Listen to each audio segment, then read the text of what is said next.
তোমরা যারা এবছর মাধ্যমিক পরীক্ষা দিচ্ছ তোমাদের জন্য এই ভিডিওটি অত্যন্ত গুরুত্বপূর্ণ। তো তোমাদের কাছে একটাই রিকোয়েস্ট, তোমরা ভিডিওটি না টেনে শেষ পর্যন্ত ধৈর্য সহকারে দেখো। তোমরা কিন্তু এখান থেকে 100% কমন পাবে।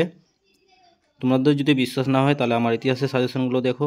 4 মার্কের যেটা সাজেশন ছিল ওখান থেকে কিন্তু হুবহু কমন এসেছে। তো দেখো, প্রথম অধ্যায় থেকে তোমরা পড়বে 5 মার্কের জন্য নদীর সঞ্চয় কার্যের ফলে সৃষ্ট 3টি ভূমিরূপ চিত্র সহ আলোচনা করো। হিমবাহের ক্ষয়কার্যের ফলে সৃষ্ট 3টি ভূমিরূপ চিত্র সহ আলোচনা করো। বায়ুর সঞ্চয় কার্যের ফলে সৃষ্ট 3টি ভূমিরূপ চিত্র সহ আলোচনা করো। হিমবাহ জলধারার মিলিত কার্যের ফলে সৃষ্ট 3টি ভূমিরূপ চিত্র সহ আলোচনা করো।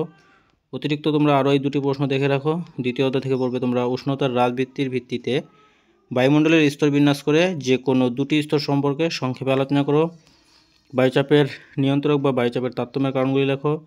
বিশ্ব উষ্ণায়নের কারণ এবং বিশ্ব উষ্ণায়নের প্রভাব বা ফলাফলগুলি আলোচনা করো। পৃথিবীব্যাপী বায়ুচাপ বলয়ের সাথে নিয়ত বায়ুর সম্পর্ক আলোচনা করো। তৃতীয় অধ্যায় বায়ুমণ্ডল থেকে তোমরা 2টি প্রশ্ন দেখে যাও। বিশ্বব্যাপী সমুদ্র স্রোতের প্রভাবগুলি আলোচনা করো। তার মধ্যে এই প্রশ্নটা কিন্তু অত্যন্ত গুরুত্বপূর্ণ। তারপরে জোয়ারভাটার কারণ ও ফলাফল। পঞ্চম অধ্যায় থেকে দেখো, প্রথম প্রশ্নটা খুবই গুরুত্বপূর্ণ। পূর্ব ও মধ্য ভারতে লৌহ ইস্পাত শিল্পের কেন্দ্রীভবনের কারণ। তারপরে দেখো, চা, কফি, গম, ইক্ষু, ধান চাষের অনুকূল পরিবেশ। এখান থেকে কিন্তু এবছর চা আর কফিটা কিন্তু আমার মনে হয় খুবই কমন, এই দুটোর মধ্যে একটা আসতে পারে। তবুও তোমরা বাকি 3টাও দেখে রাখবে।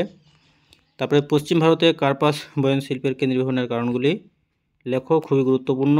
অতিরিক্ত আরও 2টি প্রশ্ন রেখেছি, তোমরা এই প্রশ্নগুলো ভিডিওটি পজ করে দেখে নাও। এই প্রশ্নগুলো কিন্তু গুরুত্বপূর্ণ। তো প্রিয় শিক্ষার্থী বন্ধুরা, ভিডিওটি ছিল এই পর্যন্তই। ধন্যবাদ।